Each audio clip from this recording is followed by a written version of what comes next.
This is Joseph Padoy's Apostolical Miracle Revival, bringing you the message of peace, joy, and salvation.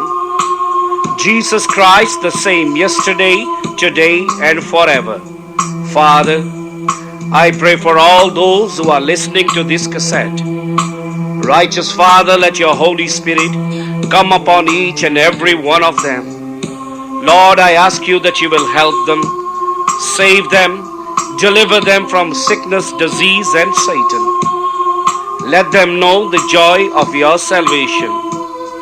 Oh Father, open their understanding that they may be able to understand your word. Bless them, Jesus.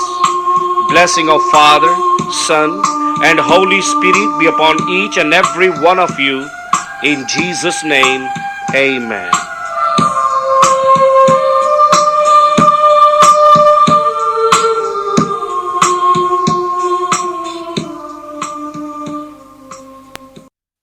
Chapter 6 of Judges. The children of Israel did evil in the sight of the Lord, and the Lord delivered them into the hands of Midianites 7 years. Because of their sins, God let the Midianites people oppress his own people. Verse 2, and the hand of Midians prevailed against Israel, and because of Midianites, the children of Israel made them dens, which are in the mountains, the caves, and the strongholds. So it was when Israel had sown that the Midianites came up, and the Amalekites, and the children of the east, even they came up against them, and they encamped against them and destroyed the increase of the land, till thou come unto Gaza, left no substance for Israel, neither sheep, nor oxen, nor ass. For they came up with their cattle and their tents, and they came as the grasshoppers for the multitudes, for both they and their camels were without numbers, and they entered into the land to destroy it. Israel was greatly impoverished because of the Midianites, and the children of Israel cried to the Lord. And here we can see the Israel is in a very bad position because of their sins. God let the Midianites come and oppress them, not just the Midianites, the Amalekites, and also the children of the east. And whatever the Israel would sow, the Midianites would come and take all the wheat that they gather in their barns. They would come and take their oxen and their sheep, and in the end Israel was left with nothing. So many Israelis started sowing crops in the dens, in the caves, so that the Midianites would not find it out. And because of this great oppression, in the end children of Israel cried to the Lord their God. Children of Israel by this time, in the time of Judges, has gone back to sin, started worshipping the gods of the other nation, and because of their sins, they lost the favor of Almighty God. They had forgotten that how in the past, when they were with God, none of the enemies would rule them, that they had previously, even before, destroyed the children of Amalekites and the Midianites, when Israel was faithful to the Lord their God. But because of their sin, they lost God's favor. And now they were punished because of their sins. Sin, rebellion, and disobedience. If we don't repent, know this, it will bring defeat in our life. The sin will take the favor of God from our life. The sin will grow and bring the wrath of God upon our lives. As long as children of Israel were in their God, as long as they kept the laws of Lord God, God was their champion and he fought their battles. But now Once they were victorious people, now they are weak, now they are defeated because of the sin. For the sin will make our soul weak. We will not be able to stand against sin or Satan because we are made weak due to our sin. We must not forget that our strength does not come from our own will or power. It comes from the Spirit of the living God. Israel had experience. What happens when you sin against the Lord God? They've forgotten what happened in the time of Joshua when they went against the city of Ai and the troops or army of Israel were defeated by the people of Ai. And the reason of defeat was because there was sin in the camps of Israel. Because Achan has stolen the Babylonian garment from Jericho, which God told them not to touch anything in Babylon because, in Jericho, because everything belongs to God. He also stole the gold and he hid it in his tent. And because of one man's sin, when Israel went to fight the people of Ai, they were defeated. And here we see that when Joshua prays to God because of this defeat, and God answers Joshua, he said, because there is a sin in your camps, that is why I am not going before you, and that is why you have lost this battle. We know the story, we already read it. When they put the sin away, and when they turned to God, they defeated the armies of the city of Ai. And here we can see the Amalekites, we can see the Midianites, and also other kings of the east ruling over Israel. They had to sow their crops secretly so that Midianites would not see it, otherwise they'll take it from them. They had to look after their cattle secretly, because if the Midianites, Amalekites find any of the Jewish cattle, they will take it with them. And here Bible says that these people were like grasshoppers on the earth. Israel was nothing before them. And all this happened, my friend, because of sin. And now Israel realized its mistake. And we read in verse 6, and Israel cried to the Lord. Now they have come to understanding that all this has happened because of their sins. They come to realization it is their sin that has made the enemy stronger. You see, when you are in God, then you are stronger than your enemy. But when you are out of God, then your enemies will always be stronger than you. And they cried, they come to realization. They knew they sinned. They knew that only God can deliver them out of this mess. And this mess is very big. Because the Amalekites, the Midianites, the children of the east are all oppressing Israel. Not just one people, many people. And there is no way Israel can be free from these people. The Bible makes it clear that these people were like grasshoppers on the earth, too many of them. And then this time come to realization, they're in such a mess, nobody can pull them out. They're in such a mess, their own strength cannot pull them out. They come to realization, now they need the supernatural help, that it is only the Lord God that can pull them out. And in verse 6, it says, Israel cried unto the Lord because of this oppression. They realized they have sinned and wronged against Jehovah, the God of Israel. Verse 7, and it came to pass, when the children of Israel cried unto the Lord because of the Midianites, the Lord sent a prophet unto the children of Israel. God answers quickly. Because now they're turning to God, they're crying to God, they want His help. We are thankful that the God that we serve is most gracious and merciful God, that His anger does not last forever. It's only for a little while. But once you turn back to Him, He will turn back to you. James puts it right, our apostle. He says, draw closer to God.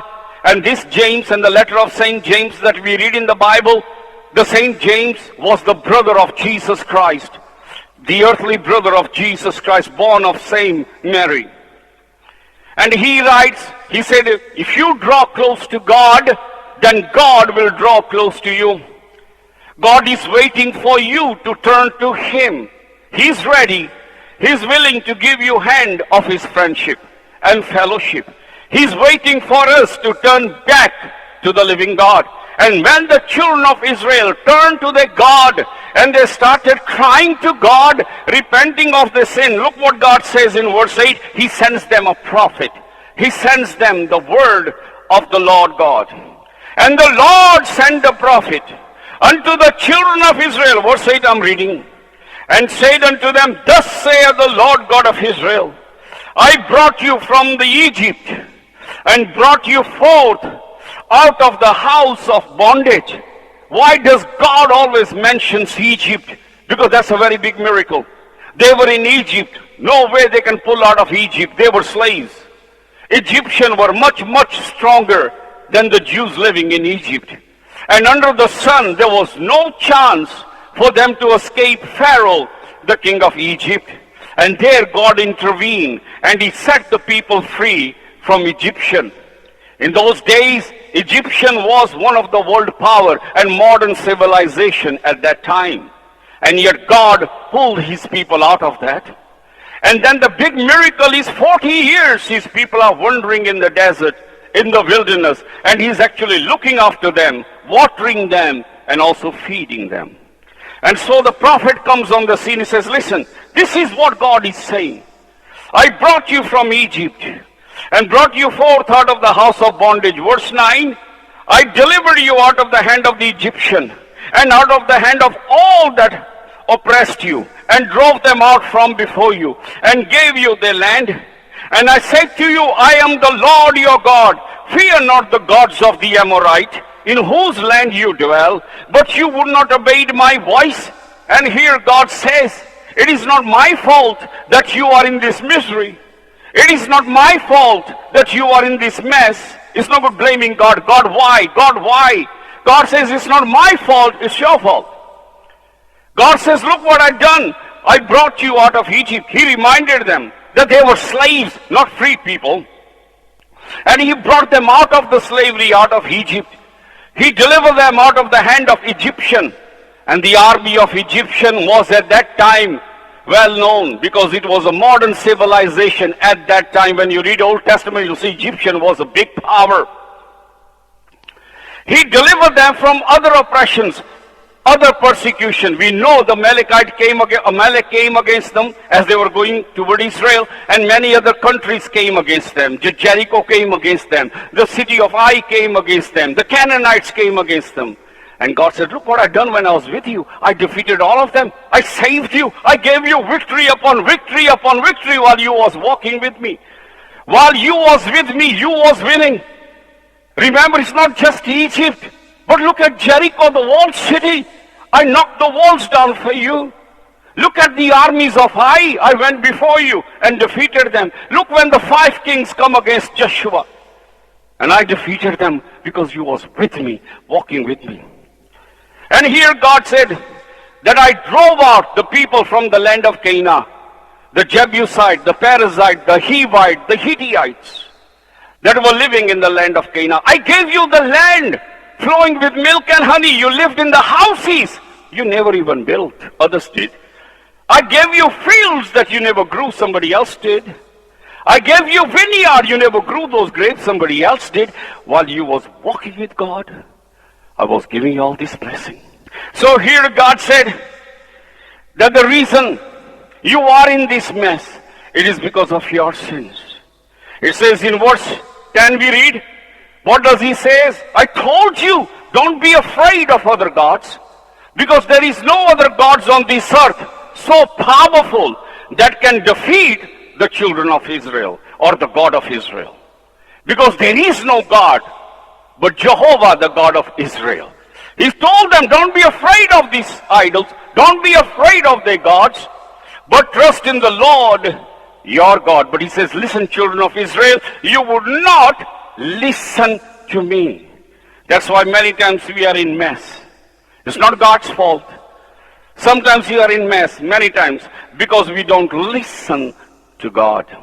We listen to our own thoughts. We listen to other people. We listen to what the devil is saying. But we do not listen to what God is saying. And because of that, we are in a bigger mess. And here he says, listen, you are in this mess, a very bad mess. It's not my fault, God says. You never walked. You stopped walking with me.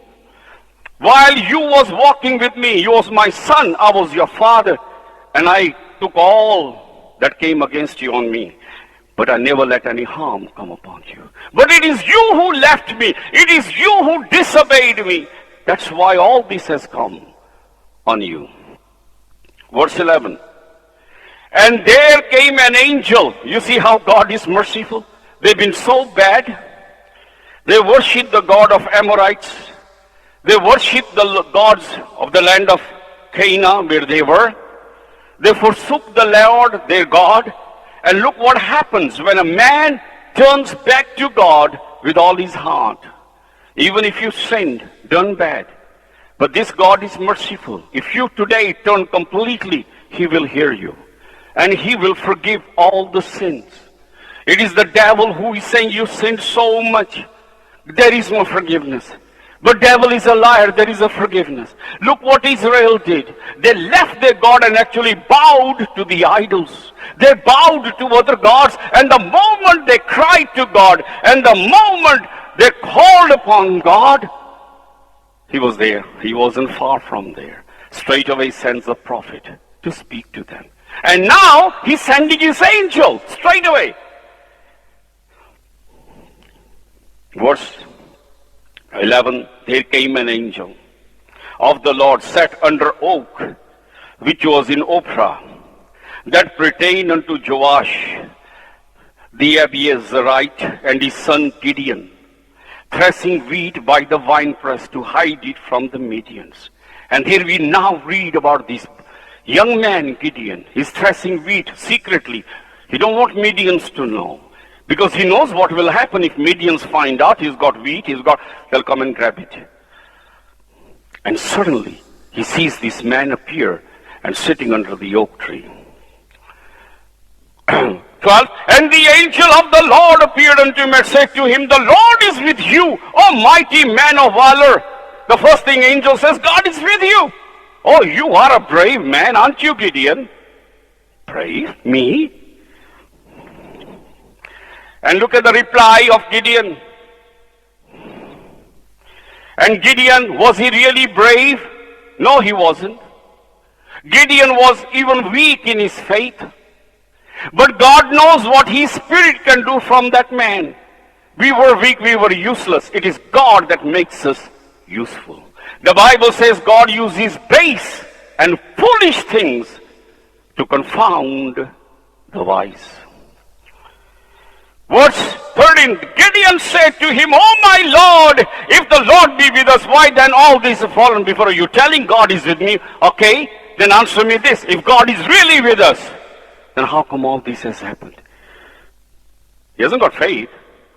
He said, if really God is there, then why the Midianites, the Amalekites, the children of these? Look at our state. I have to hide to sow my crop and thresh it in case they pinch it. We are living in fear day and night. Where is this God that you talk about?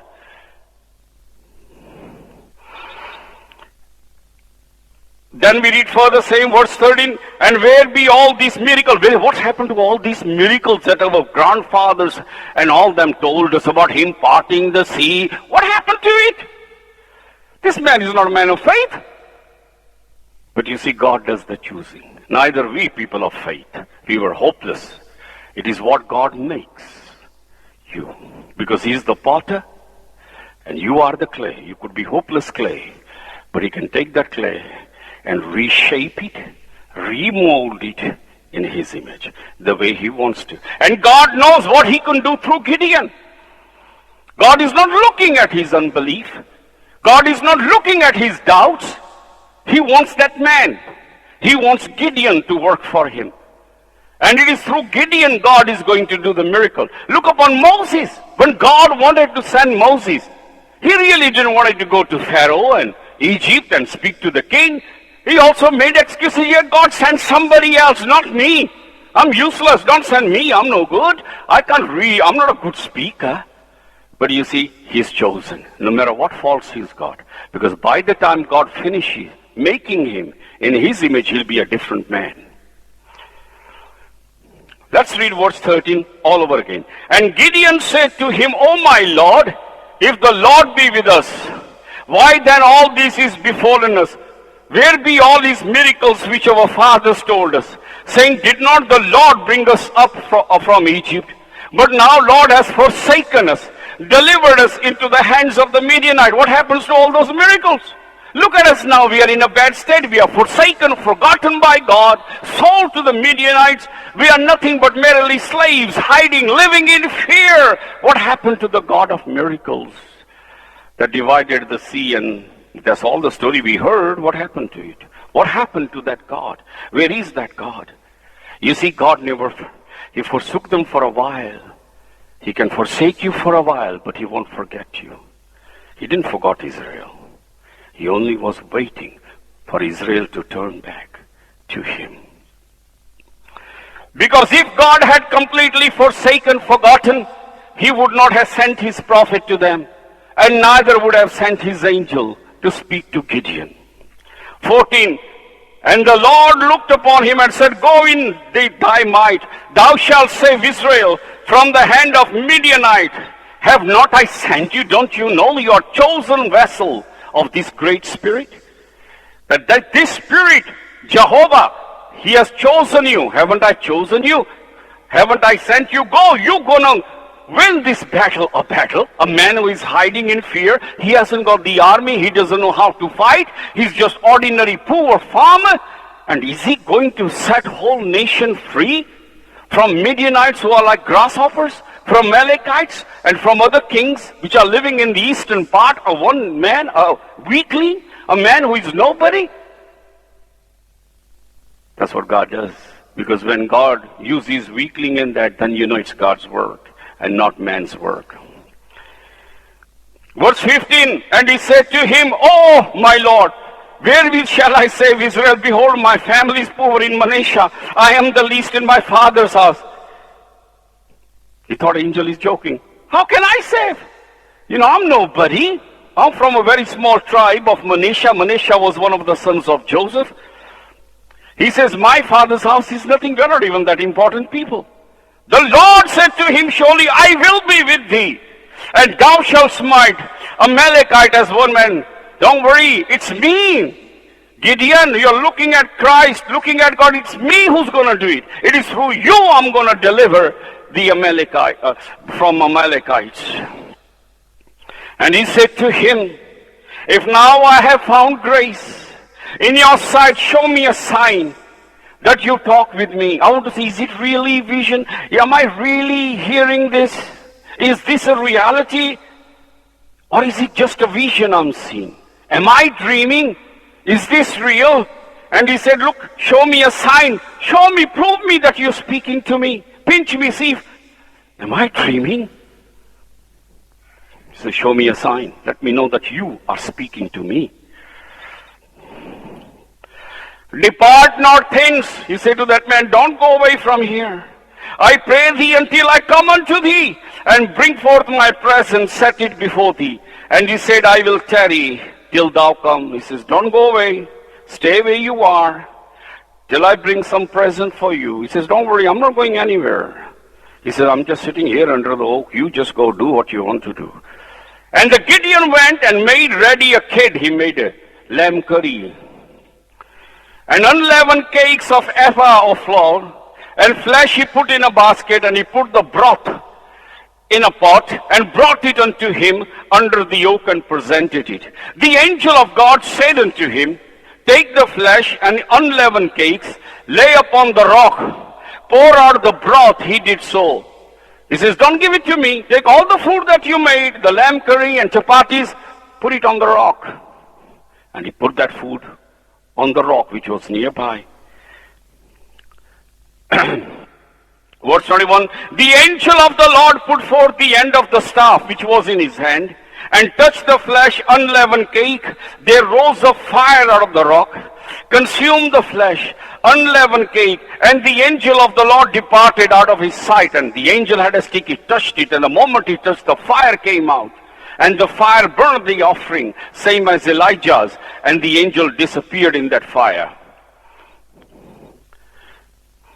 And when Gideon perceived that he was angel of the Lord, Gideon said, Alas, O Lord God, because I have seen an angel of the Lord face to face. He didn't knew that this man sitting under the oak speaking to him is an angel. He thought he was just some kind of prophet, maybe a man of God. But when he saw the fire coming out and this person vanishes, then he knew he wasn't a man.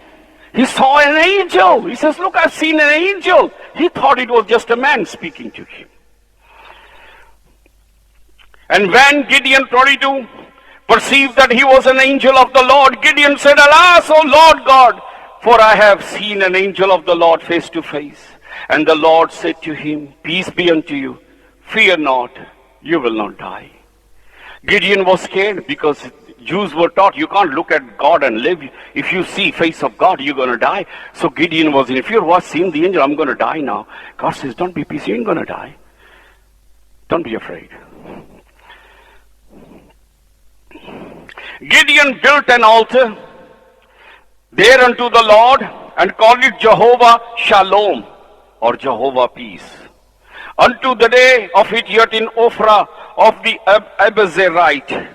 It came to pass the same night, the Lord said to him, Take your father's young bullock, even the second bullock of 7 years old, and throw down the altar of Baal that thy father hath, and cut down the groove that is by it. The choosing is of God. Was Gideon the worshipper of the true God? Not really.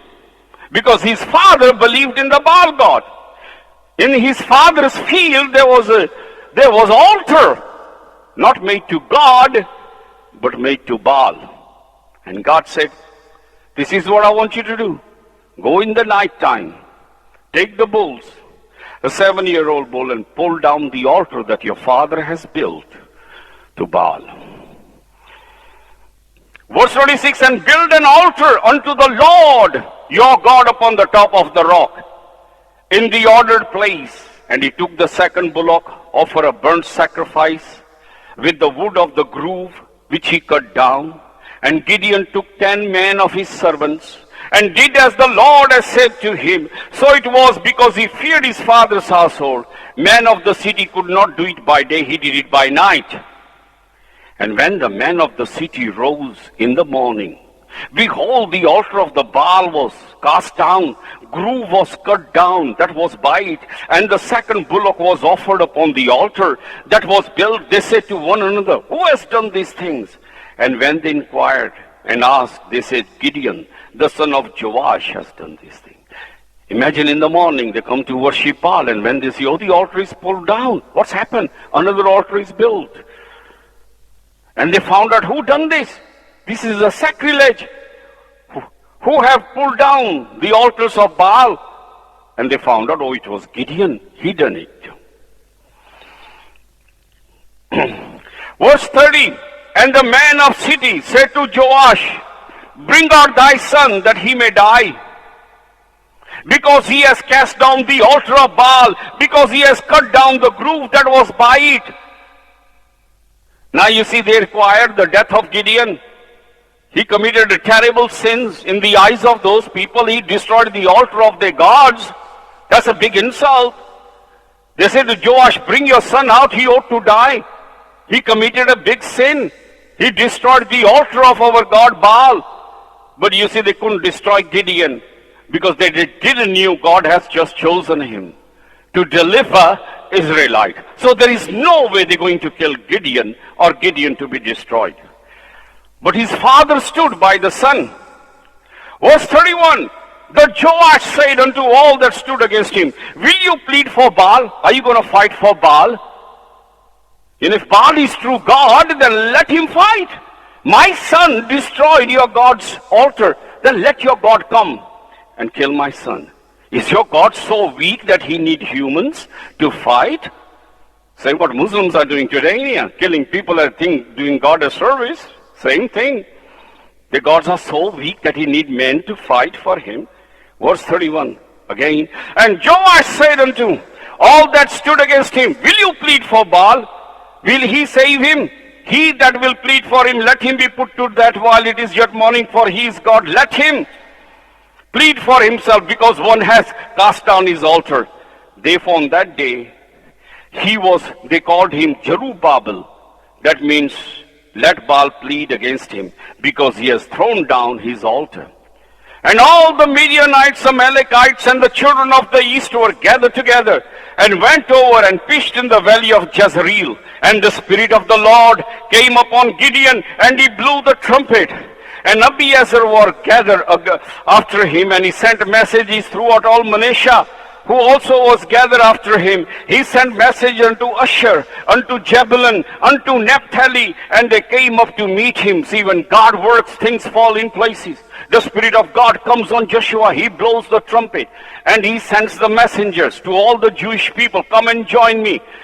The messengers went to the tribe of Zebulun, and the people of Zebulun also came and joined him. He sent messages to the tribe of Asher, one of the sons of Jacob. And the tribe of Asher also came to join him. So did Naphtali came and joined him. The man is having big army now. Suddenly, the man who is nobody. Because now God is doing the gathering. Gideon said unto God, if you will save Israel by my hand, as you said, behold, I will put a fleece of wool in the flow, and if the dew be on the fleece only, and then shall I know that you will save Israel by my hand, as you said. It's a big job. A man who is nobody has to fight thousands and thousands of Midianite, Amalekites. How would he do it? He says, God, if you're really with me, I'll do it if you're with me. Show me you are with me. Give me a sign, God, that you are with me. Don't ask God this today, God, if you're with me, give me a sign. You've already given sign of the cross. Gideon was different. Not different, there's a big prophecies. And while I'm preaching, understand the prophecy. So Gideon said, okay, tonight I'm going to put a fleece, or the wool of sheep's fleece. What I want you to do in the morning when the dew falls, let dew only fall on this fleece, but not on the ground. That's impossible, because when the dew falls, it falls everywhere. But he says, no, I don't want everywhere. I just want it on this fleece, which is impossible. Let's read verse 39. It was so, he rose up early in the morrow, and thrust the fleece together, and bring the dew out of the fleece, bowl full of water. And the Gideon said to the Lord, let not the anger be hot against me. I will speak but this once. Let me prove, I pray thee, that this once with the fleece, let it now be dry only upon fleece, and upon all the ground let there be dew. And God did so that night. It was dry upon the fleece, only there was a dew in all the ground. So Gideon wakes up in the morning. He could hardly wait. Has God answered me? He must have thought. And he ran out quickly. And what he saw, there was a dew just on the fleece, but not on the ground. And when he wringed the fleece, he took one big ball of water from it. He wanted to make sure. He says, okay, God, if you don't mind, give me another sign, just this last one. This time, I'm going to put fleece outside. But I don't want dew on this fleece. I want it all around the fleece. Now that's again impossible, because if the fleece is there, and the dew going to fall on the ground, it's going to cover the fleece. But he says, no, don't cover the fleece, but cover our area of the ground. He went to sleep, got up early in the morning, he ran out again to check, has God answered me? And he did, because there was a dew all around the fleece, but not on the fleece. There's a prophecy. Do you know what God is saying? Why God done that? Can you understand? Let me tell you. The fleece is Israel. The first sign, the dew from the sky fell on the fleece. That is God saying, the pouring of the Holy Spirit, the anointing of the Holy Spirit, first will come to Israel. It's on the fleece. And the second sign, you remember he said, Peter, I give you keys. The first key that God gave Peter is that the dew will fall on Israel. In other words, he was the first spokesman of Jewish apostolic church. That is the dew falling on the fleece. Fleece is Israel. They are his sheep. The second sign is also accurate. What do we see in second sign? There is no dew on the fleece, but there is a dew all around. That later on, God will move to the foreigners, and the pouring of the Holy Spirit will be upon foreigners. As for the Jew, for a little while, they will be not having Holy Spirit. Like this Israel, they don't believe in Christ. We don't see any Jewish apostolic church or nothing. For a little while, there will be no dew on the fleece, but the dew will be all around the fleece. That all around the earth, the foreigners, the Gentiles, which are not the fleece, the Holy Spirit will fall upon the foreigners. That is the dew falling all around the ground, but not on the fleece. That's a prophecy, God says. That's why God gave that sign to Gideon also. Amen. Our Father, who is in heaven, holy be your name, your kingdom come, your will be done, in earth as it is in heaven.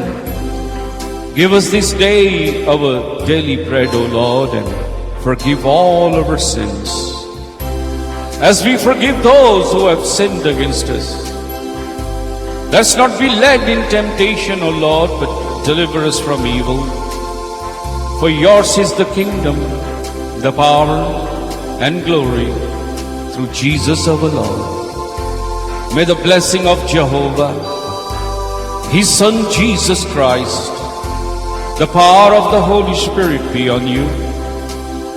May God of Israel make His face to shine on you. May the Lord bless you in Jesus' name.